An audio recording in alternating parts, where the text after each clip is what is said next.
Ahmedabad municipal કોર્પોરેશને અમદાવાદીઓના 180 કરોડનું દેવાળું ફૂંકી દીધું।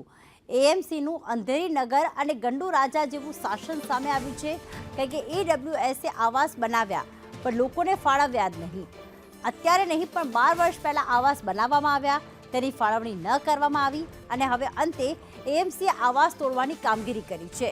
પ્રજાના 180 કરોડ કોના પાપે પાણીમાં ગયા? શું આ છે મહાનગરપાલિકાનો વહીવટ? આવાસ બની ગયા હતા તો ફાળવાયા કેમ નહીં?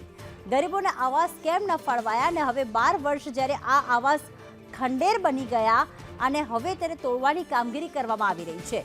12 વર્ષ પહેલા આ આવાસ 180 કરોડના ખર્ચે ગરીબો માટે તૈયાર કરવામાં આવ્યા હતા, પરંતુ તેને ફાળવવામાં ન આવતા અહીંયા કોઈ રહેવા પણ ન આવ્યું અને હવે અંતે તોડવાની કામગીરી કરવામાં આવી રહી છે।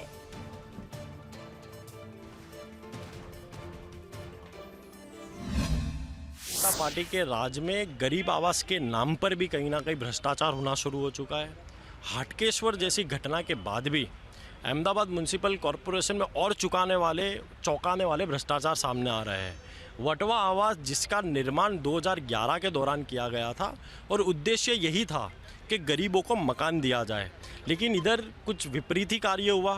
गरीबों को आवास तो नहीं दिया गया, लेकिन उन गरीबों के आवास के नाम पर करोड़ों रुपए भ्रष्टाचार किया गया।